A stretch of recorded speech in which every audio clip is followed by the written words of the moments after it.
Takže čaute, vítam vás u nového videa a dneska tu bude unboxing notebooku Lenovo IdeaPad Gaming 3.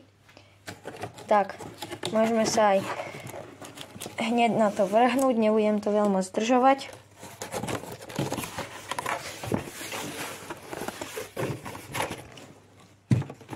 Tak. A prvé, čo tu vidím, to bude kábel asi, hej.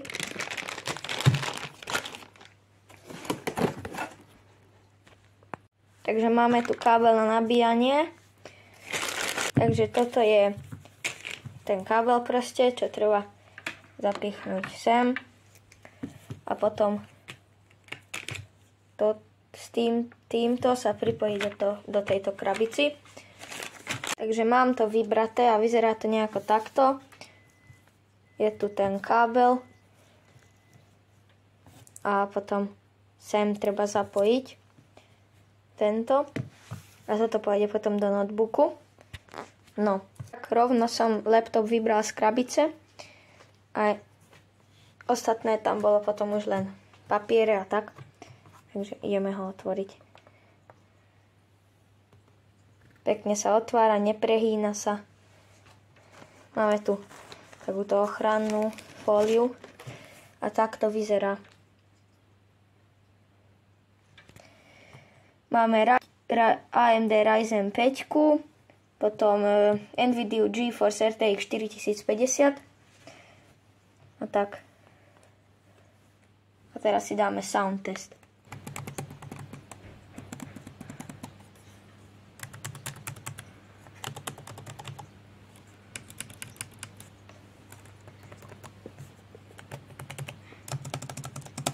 A tak už nič moc, ale takto čakáme od laptopu. A páči sa mi, že je to dosť dobrý veľký numpad. Či touchpad, prepáčte. No. Takže takto vyzerá laptop. Ešte vám ho ukážem aj. Takto, z boku. Má tu chladenie. No ventilátory sú tam proste.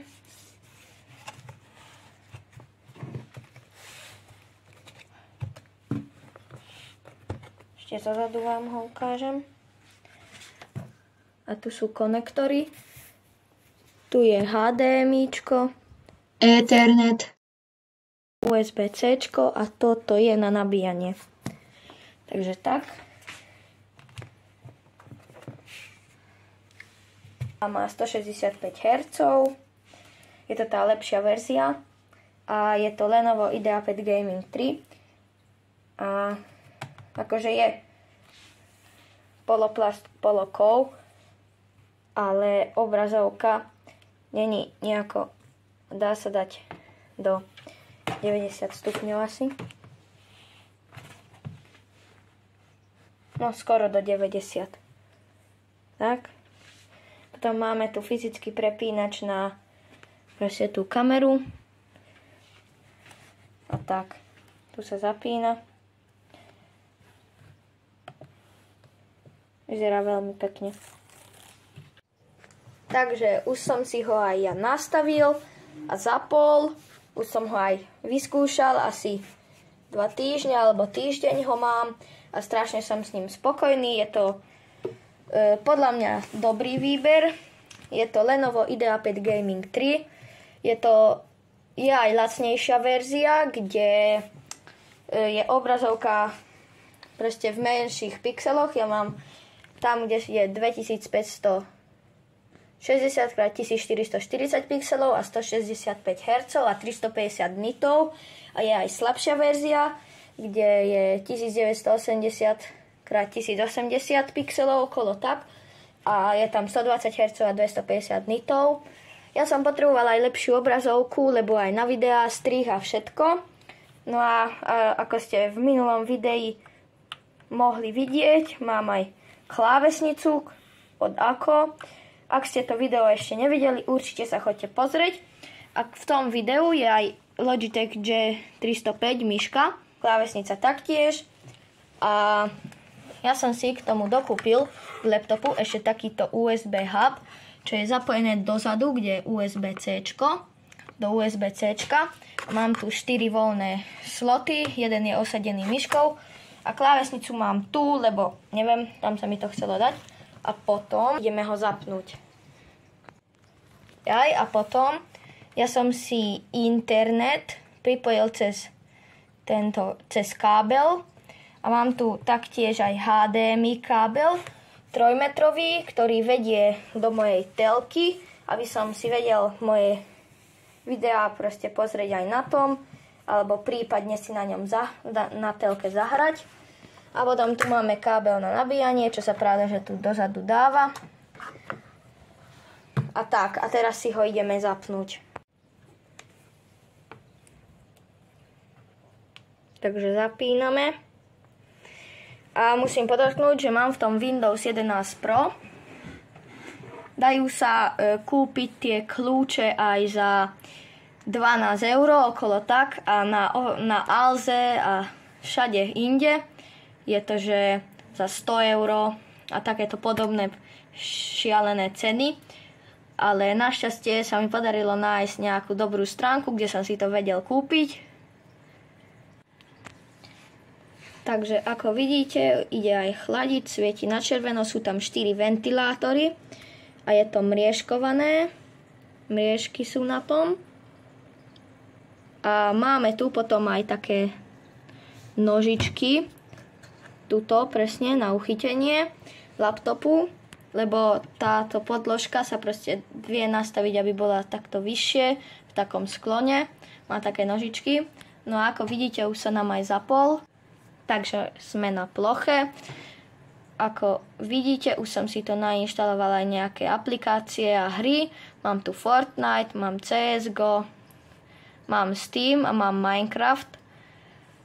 Kebyže chcete, tak kľudne dajte lajky. Lenovo Vintage sa nám otvorilo. Kľudne dajte lajky a určite vám môžem natočiť nejakú časť z Fortniteu, napríklad gameplay alebo Battle Royale. Aj keď nie som najlepší v tej hre, ale určite vás to môže pobaviť. Potom tu mám na strihanie mojich videí, pravda, Epic Games. Potom mám GeForce Experience na nahrávanie a mám tu OpenOffice. A potom tu mám na tej hlavnej ploche, potom tu mám Windows. Tu mám všetky potrebné aplikácie, mám tu aj Vintage a ináč, ak si kúpite nejaký Lenovo počítač, tak je určite dôležité, keď ho budete využívať na hry, tak choďte do Lenovo Vintage, dajte zariadenie a tu vám ukáže informácie o ňom a tuto, keď pôjdete dole nižšie, tak tu máte, že systémové nástroje. Máte tu aktualizáciu systému kláves, makra, napájanie, kontrola hardwareu, média, Legion Arena. A keď kliknete na napájanie, tak tu vám ukáže, že koľko percent proste. Tu je teplota batérie, kapacita pri plnom nabití a tu si môžete nastaviť režim úspory. To vám umožní to, že batériu, keď máte neustále zapojené v sieti, proste, že sa nabíja, tak aby ste si šetrili baterku, tak si nastavíte toto nastavenie a to vám dá, že môžete len do 80% nabíjať a potom sa to prestane nabíjať a predĺžuje to životnosť batérie, aby ste to nemuseli hneď vymieňať. Tak. A ak by ste chceli vidieť, ako sa rozčuľujem pri Counter-Strike, pri CSGOčku, tak určite hoďte tiež lajky a napíšte do komentáru, že ktorý gameplay by ste chceli. A napíšte do komentáru, ktorý gameplay by ste chceli, radšej Fortnite alebo Counter-Strike. To bolo všetko. Do popisku vám ešte dám stránku na laptop, aby ste si ho vedeli prípadne kúpiť, ak si myslíte. Není to žiadna spolupráca, však som začiatočný youtuber, skoro nikto ma nepozná, ale chápete?